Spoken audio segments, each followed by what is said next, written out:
çıxarkən ən çox çətinlik yaradan məsələlərdən biri də məhz çantanın hazırlanmasıdır.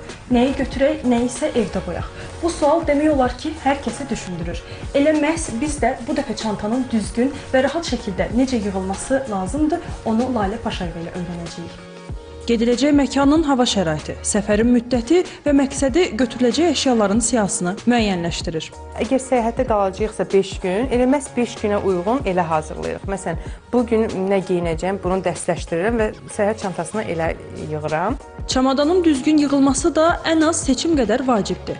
Ağır əşyalar alt hissəyə yerləşdirilməlidir. Geyimlərin qatlanaraq deyil, bükülərək yığılması daha az yer tutacaq. Bu mənim səyahət zamanı dəstləşdirdiyim paltarlardır.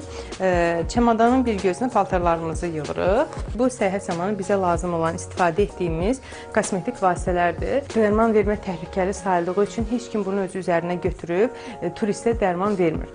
Bu səbəbdən biz mütləq şəkildə ağrı kəsici olsun, temperatur salıcı olsun, ola bilər də səyahət zamanı kiçik bir yara ala bilərik. Bu səbəbdən yoddur, yara bandıdır. Bunları mütləq şəkildə tibbi ləvazimatlar olan belə bir çantaya bunu qoyuruq. Kiçik əşyalar üçün xüsusi bölmələrdən istifadə isə axtarışı xeyli asanlaşdırır. Bir turist 100 mildən artıq maye apara bilməz və bu səbəbdən bu məhdudiyyəti nəzərə alaraq mütləq şəkildə bunları da səyahət çantanıza yerləşdirməyi məsləhət görərdik. Ən sonda onu da qeyd etmək istəyirəm ki, mütləq şəkildə səyahətə getdiyiniz ölkənin istər daxil bölgələrimiz olsun, istər xarici ölkələr olsun, mütləq şəkildə hava temperaturunu öncədən baxıb nəzərə alıb, geyimlərinizi ona uyğun dəstləşdirin və ona uyğun səyahət çantası hazırlayın.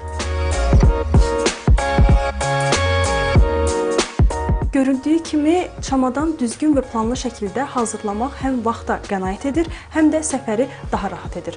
Unutmayaq ki, uğurlu səyahət məhz düzgün yığılmış çamadandan başlayır. Əzizə Mahmudzadə, Sədrəddin Mirzəyev, Telesəhər.